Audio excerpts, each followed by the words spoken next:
have two people who are going to offer some thoughts to us. First of all, I would like to invite Amy Nixon to come forward. Amy has been with the Grace Communion for her whole life, and she was the last confirmand from Grace United Church. So not the last person to join Grace. Sandy joined afterwards, but Amy is the last person who joined by what we call profession of faith.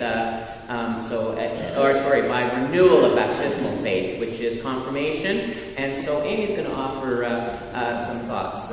Amy?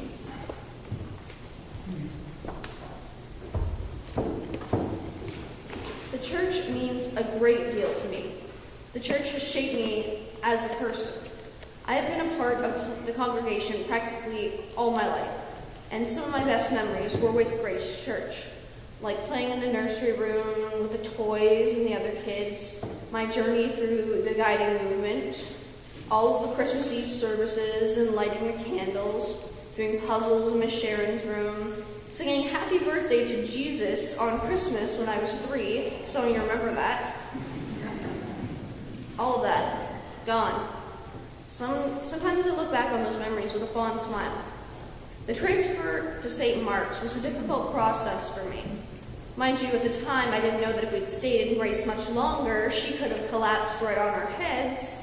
However, it was still a sad event, especially as I was just finished adjusting to Mark's when the new owners were forced to tear Grace down. I could see the cranes from the top floor of Bowden in front of my locker where I sat down for lunch. I was trying to figure out where the cranes were, and then I saw the steeple. My heart leapt into my throat, and my stomach dropped. As soon as school got out, I quickly ran home, dropped off my backpack, and was on my way out the door again when the phone rang. It was Mom.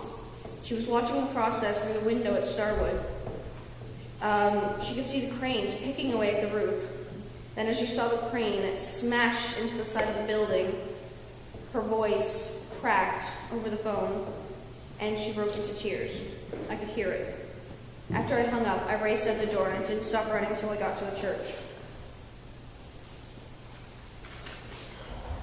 After one look at the demolishing building, I too broke down. People came by, took pictures. Some were middle-aged, some were not so middle-aged anymore. Some were my age. The ones that were my age were taking pictures with their cell phones and talking animatedly amongst one another.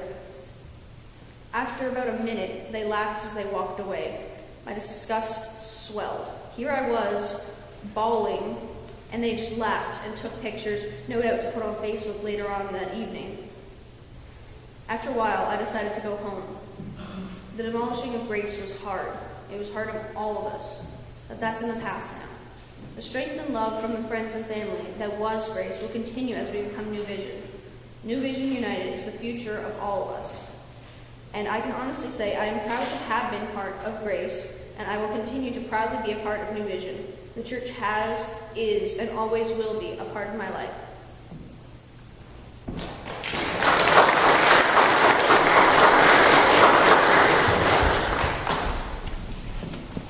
Thank you, Amy. Now, I was not able to find a charter member of Grace Methodist Church. That's a very tiny little church. Very tiny. However, we do have, from the Homedale St. Mark's Communion, we do have 3 surviving charter members of the Homedale Communion of 1951, and those 3 include Lloyd Allen and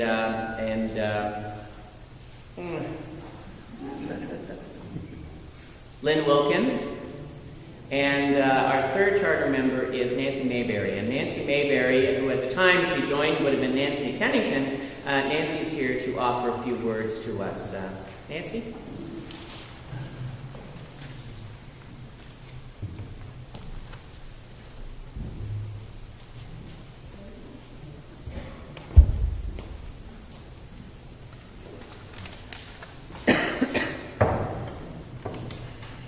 Amy, I want to say that that was wonderful. That's a hard act to follow. When Reverend Evans called me, he didn't tell me how long I had to speak. So I called him back last week and asked and told him, having taught university for 35 years, I'm programmed to speak for 50 minutes. He assured me I only had 3. My mother, Marion Kennington, and I joined Homedale United in 1951. She had been raised in the United Church, but because of transportation issues, had not been attending church until Homedale was built within walking distance. She passed away 4 years ago, but remained a member of St. Mark's for close to 60 years, and was buried wearing her lifetime service pin from St. Mark's United Church Women. While a devoted member of St. Mark's, she also dearly loved attending the Grace United Church Christmas Bazaar, and always purchased several jars of jam, and I was delighted yesterday to see that tradition continues. I stayed a member of St. Mark's even while attending graduate school in the United States. There was no United Church of Canada there in Chapel Hill in 1961, and all the churches were segregated. My United Church had taught me very early on that Christians believe all races were children of God, and I would not attend a segregated church. But I eventually had a Lutheran roommate who came home one Sunday irate that the minister there was trying to integrate the church. He was even eating his bag lunch with black cafeteria workers. Although the university was integrated, only black students could eat in the cafeteria, no others. So I began attending the Lutheran church. Still, I married an American here in St. Mark's in 1967. Carol Smith was my matron of honor, and she is still a member of St. Mark's, and we are still friends after 60 years. Even though I was living in North Carolina, I had my first child baptized here. I would not join the Lutheran Church until they began ordaining women. Our United Church had taught me and seen the light on that subject as early as the 30s. The Lutherans finally agreed to the ordination of women in 1970, so I finally joined. When I returned to St. Thomas 12 years ago, I seriously considered coming back to my roots. But after years of receiving communion every Sunday, I realized I was truly now dyed-in-the-wool Lutheran. But I'm eternally grateful for the lessons I learned in my teens and 20s in the United Church tradition and in this very building.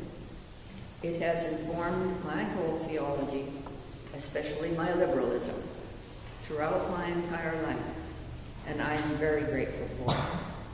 Thank you so much for having me.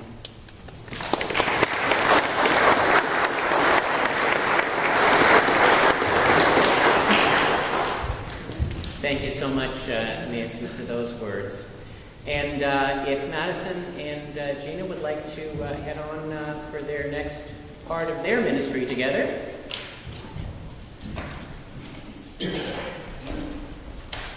Our first lesson is found in the book of Isaiah, chapter 43, verses 14 to 21.